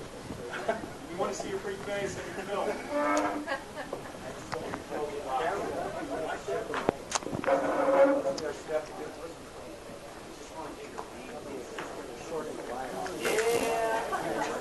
Let me switch the wire. Give me 2 seconds. So in the future, please go there. Also, we put some cards on your tables, and we're going to, on our website, it will be, we will put that tonight. We want to go back. The address that you can go. And if I may, if you're in the United Front Against Austerity, give me your card, write your name on a piece of paper, give me an email. Don't wait till now. I'm here. Thank you. There we go. A sign-up sheet. That will do fine. That, by the way, is Dan from our chapter in Lincoln, Nebraska, who came out here. Dan. Just about here. Shall I make a comment? Please do. I'll make a quick You're not going to be on TV, though. Okay. Grab the mic. Okay. Is it ready? Well, hold on. Is this one working? She could come over here and... Here. Okay. Hello? Okay, just a quick share. With what Jason said, I think as long as we stay divided, we'll be conquered. You know, a small example is the small country of Uruguay. I know a little bit about that, where they had the Colorados and the Blancos, the Reds and the Whites, very much like the Democrats and the Republicans. Their economy got in such bad shape that they had to have a front. They had a front of parties all the way from communism, socialism, to Christian or the Christian right. They joined together in a front, and after years of losing elections, getting more and more of the vote, they finally won the government. But it took not being divided, of finding those places where they could work together, and not saying things like, I'll never talk to that person because he's so conservative, I'll never talk to that person because he's a Chomsky follower or whatever. You know, it takes coming together and finding where we can work together. All right, so I wanted to stay with the theme of purposely failing leaders because we've been plagued with that as long as I've been alive, at least probably a lot longer. And I wanted you to say something about how the Arab Spring and color revolution countries seem to flip so quickly into IMF, European-style austerity dictatorship. Sure. here again we have to distinguish, right? There was a mass strike process in the Arab world, which was more or less a reflex of the world economic depression. If you want to look at the roots of the instability in Tunisia, Egypt, and these places, part of it is a long campaign by the IMF to get those price subsidies abolished, right? Places I've been, if you've been in Libya or Egypt or Syria, they have a subsidized bread price. You could get a beautiful loaf of bread for, a couple of pennies, cooking oil, all kinds of things. In Libya, it was even, you would get a car financed by the government, a house financed by the government. The IMF came in and said, that violates the Austrian school and the free market, get rid of it. And unfortunately, Gaddafi and Assad, they went down this road to some extent. By the way, that Saif Gaddafi made a lot of mistakes, saying, Dad, do what the IMF says. Right? Unfortunately, that led to the tragedy. So that's one side.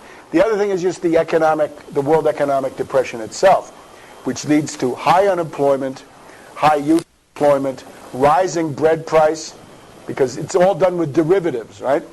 We're told, the price of grain went up last year, and that's a climate issue. It's not so much a climate issue; it's a speculation. The price of oil, but the price of oil goes up because of derivatives, usually through the London ICE exchange. So, between the IMF campaign to abolish the subsidies and the effects of the depression, high unemployment and high food prices, the potential was there.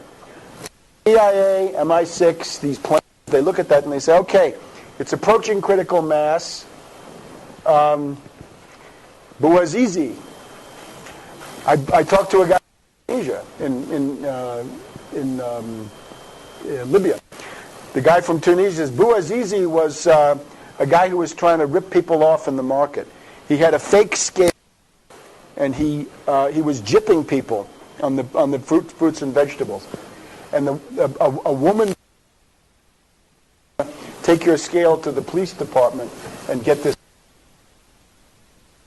Went to the police department, and then they said, "Look, you're going to be fined." And then he said, "I'm going to burn myself." The trick was, the story that I've heard from the guy in Tunis is, Bouazizi put gasoline on himself. He was going to burn himself for a second, and they had a fire extinguisher ready, except the fire extinguisher didn't work. So that's the reality behind the Bouazizi story. And if you remember Jessica Lynch or the Kuwaiti ambassador's daughter, right, you can see how that's all done. It's exactly the same stuff. Tugs at the heartstrings. All of that, they were ready. It goes more or less like this. Take Tunisia. The State Department and the CIA convinced the generals to dump Ben Ali. And then they had the kids, the internet kids in the public square as camouflage.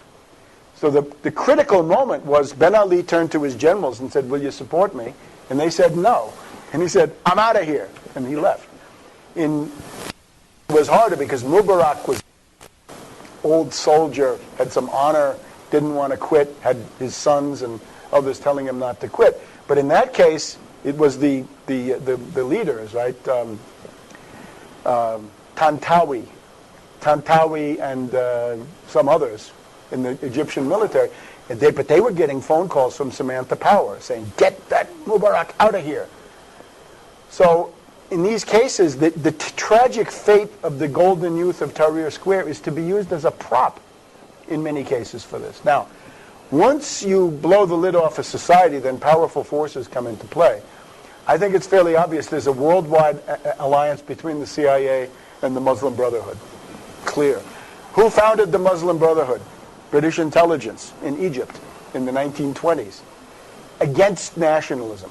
What was the main card the British and the U.S. had to play against Nasser, my man? The Muslim Brotherhood. So they get those people in there. That guarantees instability. The general idea is if you have Gaddafi and Mubarak, they can and do say no. The U.S. went to Mubarak. They said, "We want troops for Afghanistan."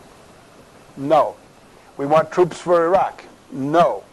"We want you to have an alliance with the Israelis." No. "We want a U.S. base in Egypt." No. So he's saying no quite a bit. And they say, out with them, down with them. and bring in a government that's much weaker. The current government is on its knees. They're groveling for the IMF. The current phase of destabilization of Egypt is because Morsi, in his insanity, you have to remember, what's the Muslim Brotherhood? That's rich people. Doctors, lawyers, businessmen, editors. That's the Muslim Brotherhood. Now, they do the social solidarity, I would say, as cover. And when they ran, the Muslim Brotherhood campaign was, vote for us, we'll give you economic justice. The fellaheen, the peasants, and the workers are going to see their standard of living rise. So what do they want $5 billion from the IMF. Last November, the Egyptian government doubled the price of gasoline. You double the price of gasoline really just about anywhere, you'll get riots. But in this case, it's even more. So, and they said, we're going to go from a sales tax to a value-added tax. Oy, a value-added tax, 25%. So in other words, this was the main promise that the people inside the country saw was, vote for us, you'll have a higher standard of living than under Mubarak. And the reality they delivered was slavery to the IMF. So you can see, instability. And Morsi is not in a position to say no on very much. Now, Assad says no. Oh, Gaddafi, they said to Gaddafi, join U.S. AFRICOM. No. Right? Lots of cases, right? Kick out the Russians. No. So Gaddafi also wanted to start somewhat a rival to the IMF of the BRICS nations with... yeah, oh, here, I'll tell you, that's an interesting story, too. That's very true.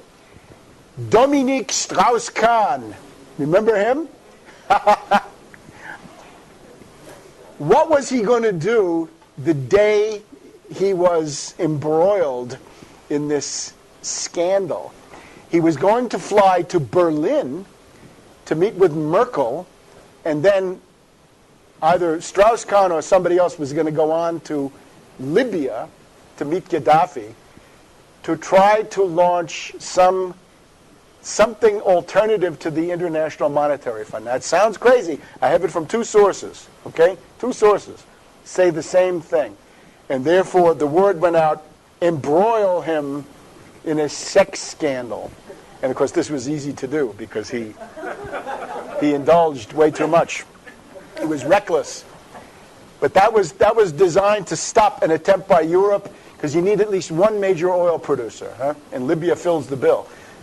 A breakaway by certain elements in Europe out of the U.S.-British zone was what they were doing there. So it's all, when you reign of the Arab Spring, you confront aspirations of these people, which are marvelous, but then they're being used as pawns in a cynical power game, right, of bartering. And they're, of course, not able to understand it. My hope for Egypt is Egypt needs a second revolution, right? You had your February revolution, now you need the November revolution. Then it gets serious. Sure. Speak loud, please. Thank you. Just wanted to ask a quick question because I don't know if I heard you mention his name in tonight's presentation. Zbigniew Brzezinski. It's still relevant, so. Sure. Also, thank you. Well, it goes right to what we're saying. In other words, the neocon approach to the world is bomb everybody. Bomb everybody, invade everybody. Any problem, bomb them, invade them. And ultimately it can't be done. It's, you end up broke, isolated, hated, your military is in a shambles. So we've seen all that. Brzezinski says, no, don't do that. Don't you bomb them. Get somebody else to do it. So you want to attack Libya? Don't you do that. Get France to do that. You want to attack Syria? Don't do that. Get Turkey to do that. Then you've destroyed both. You could destroy Turkey and Syria. And cheap, and this was the reality. Obama on the phone to Erdogan of Turkey. You're great. You're the new Ottoman Empire. You're the new Sultan. Time to take back Syria. It was yours once. What are you waiting for? Recep, go. Make the move. Syria, it'll be yours within 3 days. This is literally what happened. Obama whispering into the telephone to Erdogan. He was in early, basically last year, the #1 recipient of White House phone calls, according to my information, was Erdogan of Turkey, to get him to go. It's called buck passing. It's called leading from behind. What is leading from behind? The right-wingers say, Obama, get out in front and lead. But he said, no, I don't want to do that. Then I get all the flack, and we have all the losses. I play an ally against an enemy or an ally against an ally, and I get rid of all of them at minimal expense to myself. This is essentially Zbigniew Brzezinski. In other words, the 9/11 event had a neocon interpretation. The neocon interpretation was, good, let's use this to attack Afghanistan, Iraq, and these others, and they wanted more, Iran. The Brzezinski effect is to say, no, don't do that.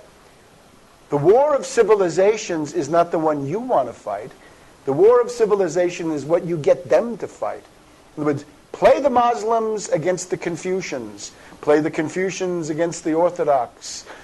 Play them all against each other, but don't you get involved. You want to be above it, balancing, manipulating, and so forth. So Obama, in that sense, represents the fruition of Brzezinski. Although Brzezinski has elements of realism, I guess, that the neocons don't have. He's not quite so apocalyptic. But what you've seen with Obama, the attempt to overthrow Iran, and then these other events. Let me also add, in Italy, there was a color revolution against Berlusconi. And it was called the Purple Revolution. Didn't really get too far. The targeting of Berlusconi has nothing to do with the Bunga Bunga, the parties. It has to do with his personal relations with Putin, and that Italy is taking part in the Nord Stream pipeline and the South Stream pipeline. So Italy was also functioning as the advocate for Russia inside the European community, European Union. So this had to end. So he was targeted. And this Beppe Grillo, this is a new generation of a color revolution. In other words, it's more sophisticated. The old color revolution is cookie cutter, atpor, right?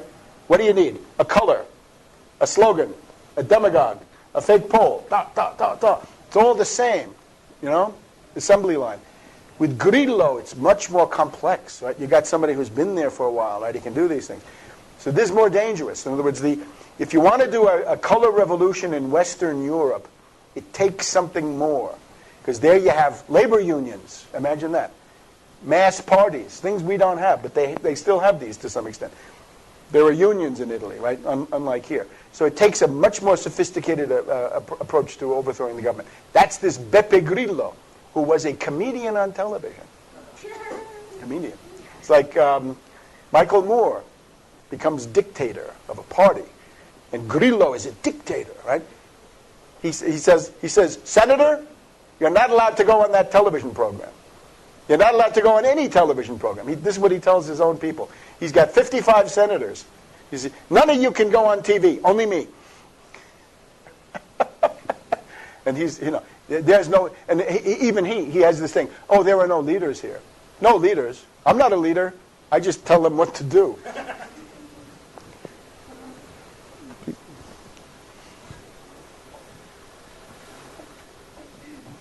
Thank you very much for, I was overwhelmed. And I enjoyed hearing a really good, solid critique of about everything I've ever thought about. And I have a request. I'm a mathematician and I'm a science nerd and not a historian. And I find all the stuff about the Romans there very fascinating, especially since I'm a Western. And I'm also a part-time farmer. And you're talking about doing stuff with people. Well, my big problem is drought and fire. And so I take this climate change thing very seriously. I mean, just at that level. And I would like your advice on how, there is an idea floating around on how we as a society, we don't have the politicians that we can't even envision this at the moment. But the thought that went around was a revenue-neutral carbon tax to tackle. Okay. Well, anyway, I want to hear what you hear about. What it would you would put a tax on fossil fuel carbon, okay, and then that would be passed on to all of us, and then you would get a check back at tax time that would reimburse you for that, for what you spent on that tax. This would give you an incentive to get off of carbon as a society. If you have a better idea, I would love to hear it. And whatever ideas there are, how can we work? Your thing's very complex. I just want to add this one more little bit of complexity from my science background. How can we get this whole messy political machine, this whole mess, to address climate change and get us off of fossil fuels? Do you have any ideas or a path? Because I like I'm scared about this Republican takeover thing, and Democrats don't do much for me either. But could you work that into your plan somehow? We're doing all this other stuff. Is there some way to get us off of fossil fuels? Because I even have a couple of technical papers on this. I think you told us we're screwed, and what I'm adding is we're still screwed because of this climate business. And I'm not trying to divert. I'm not one of these guys up there trying to divert attention from what you're doing. I want to be part of your plan, and I want to solve this problem while we're solving all these other ones. If you got any ideas, you're really the right guy. Well, a couple of words. Now, global warming, there is global warming, right? There's, at least as far as I can see, a tendency of these temperatures to rise. However, as a historian, I am not impressed. And this, it doesn't require physics or geology or anything like that. We have something well known. It's called the medieval warm period. And it is at the time when you could grow wine, grapes in England, when Leif Erikson got to Newfoundland and called it Vineland because grapes were growing there. That's the medieval warm period. And it's quite obviously warmer than what we have now.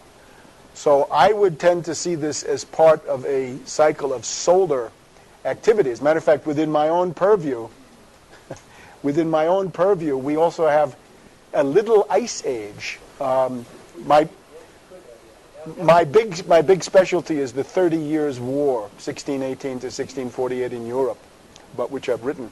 But one of the possible, sometimes mentions of the cause, I don't think it's a cause, but it's a factor, is in the early 1600s, these ports, like the port of Hamburg or Antwerp or northern European ports, were choked with ice. Suddenly got really cold, and the crops were devastated by the cold.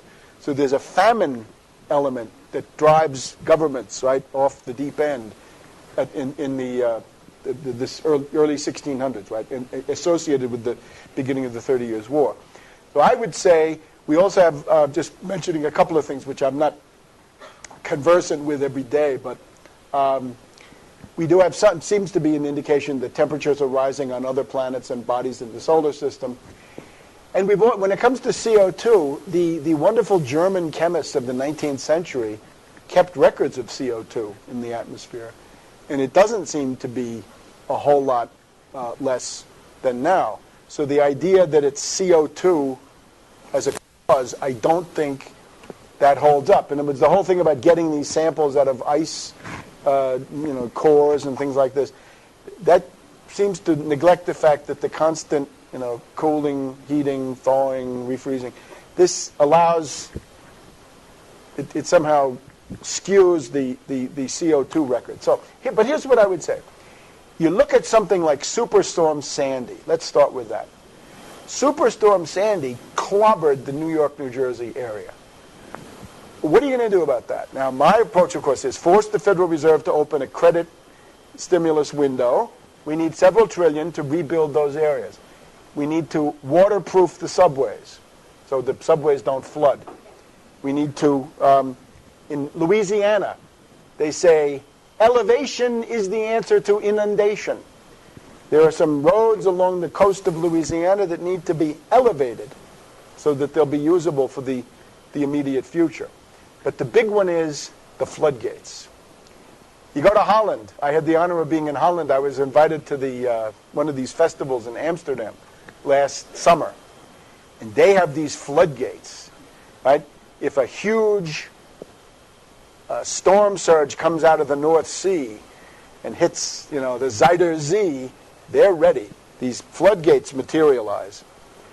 This is what I would do. In other words, I would say, treat as a solar phenomenon and make those investments that allow you to deal with the consequences, because there are countervailing consequences. It's not all bad. In other words, there are some positive effects. There's some negative. You're going to need more irrigation. You're going to need more energy sources. You better have a crash program for fusion and beyond, right? Antimatter, whatever it is. You better be putting a lot into that. But I would say the most immediate thing is the Port of New York, that entire area, would need to create a floodgate system on the Dutch model. And what are you talking, 10, 20, 30 billion? It's not that much, right? If Libya could build the great man-made river. So I proceed from a point of view of Leibnizian optimism. I'm a follower of Leibniz. I'm an optimist, and I think all of this stuff can be dealt with. But you've got to increase the rate of scientific discovery and the increase the rate of technological realization of that, which is exactly what the banking community. If you ever saw the Oliver Stone, Wall Street Money Never Sleeps, the new one, they have fusion power ready to go, and the banker shuts it down because he realizes it's going to work and it's going to destroy all of his oil investments. You ever see it? Wall Street by Oliver Stone. It's the sequel to Wall Street, Money Never Sleeps. And the young kid he wants to finance fusion energy research using water. And the banker realizes, my God, it's going to work, and all my other investments are going to be destroyed. That would be my approach. I have to interrupt.